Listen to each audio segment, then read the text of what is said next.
In the Space Oddity album, we saw Bowie taking a critical position towards the 60s counterculture and distinguishing himself from it, but without offering any alternative.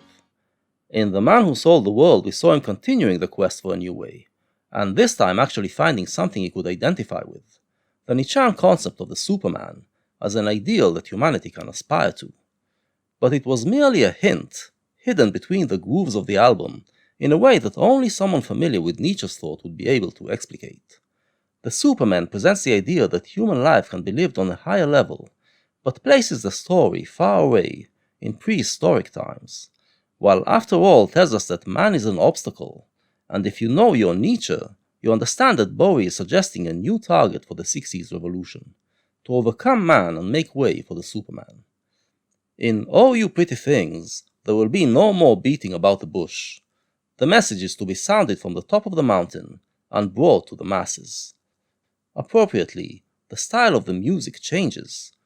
While those previous records were heavy, ponderous, and incommunicable, here the music is lighter and fit for the pop market, so much so that it became a successful record for fluffy pop singer Peter Noone.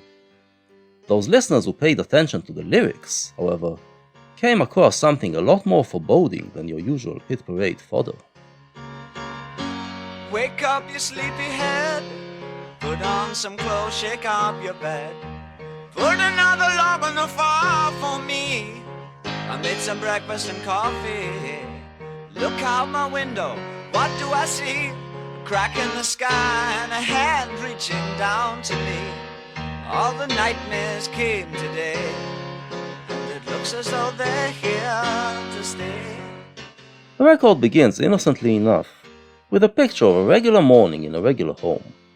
But then, the protagonist looks out his window and discovers that the world is about to change as the result of outside intervention. This, he knows, will be considered by most people as the materialization of their worst nightmares.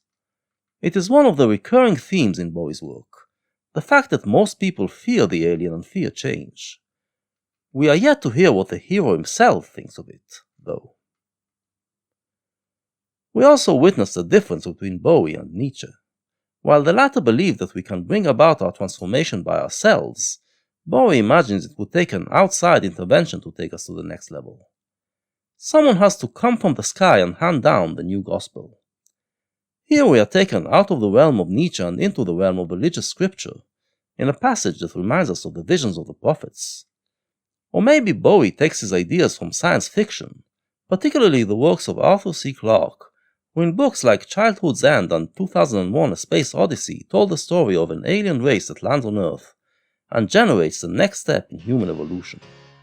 In any case, it seems that Bowie suggests that we can't do it on our own. What are we coming to? No room for me, no fun for you. I think about a world to come where the books were found by the golden ones, written in pain, written in all by a puzzle man who questioned what we were here for. All the strangers came today, and it looks as though they're here to stay. The protagonist now reveals his own point of view. Humankind has come to the end of its road. We have no room, no fun, and we can't find meaning in our lives. He projects his thought to the future, when the world will already be ruled by the new species, and wonders what they will think of us when they find our books and realize how hapless we were. We get the impression, then, that he doesn't perceive this new reality as a nightmare, but welcomes the change as something positive. Oh, you pretty things, don't you know you're driving your prophets and prophets insane? Oh, you pretty things, don't you know you're driving your prophets and prophets insane? Let me make it plain, gotta make way for the whole superior. The chorus leads no doubt where his heart lies.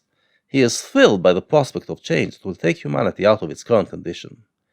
He sees himself as the prophet who teaches us the gospel handed to him from the sky, and the message is, make way for the next step in evolution, the Homo superior.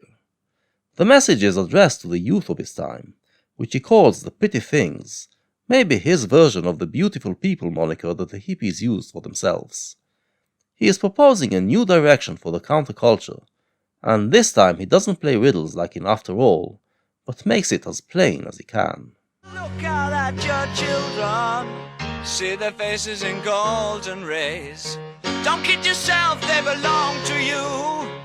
They're the start of the coming race. The earth is a bitch, we finished our news. Homo sapiens have outgrown their use. All the strangers came today, and it looks as though they're here to stay. The prophet now addresses the parents and explains the situation. The upheaval of the 60s was not just some temporary cultural spasm, but heralds a profound and permanent evolutionary change, the coming of a Homo superior that will replace Homo sapiens. Their children, he tells them, are the first generation that belongs to those future golden ones he mentioned before, and they can see it for themselves if they look closely at their faces.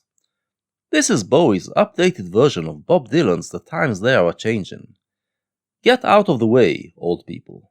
The new generation is creating a new world. The image is enhanced by his invoking of The Coming Race, the notorious 1870 book written by the Victorian novelist Edward Bulwer Lytton, in which he told of another human race, much more powerful than our own, living under the crust of the earth in a utopian society. This race relies on magic, not science, to advance their society, and so they developed humanity's inner powers rather than hand them over to the machines. This connects to Bowie's fascination with black magic, and infuses more power into the image of his golden ones. The mystical quest of the 60s, he hints, will result in a different kind of humans. Of course, All You Pretty Things is merely a fantasy. While Dylan spoke of a cultural and social change, Bowie is talking about biological change, and this kind of message had little chance to enthrall the youth in the way Dylan did. However, we shouldn't write it off as some whimsical sci-fi story that has nothing to do with reality. The record uses sci-fi imagery to transfer Bowie's actual belief that life could be lived on a more exciting and heroic level than what the world of today has to offer, and adds the notion that it would take alien intervention to take us there. Eventually, Bowie will find a new gospel for the youth, and the imagery he uses here will find its place in it.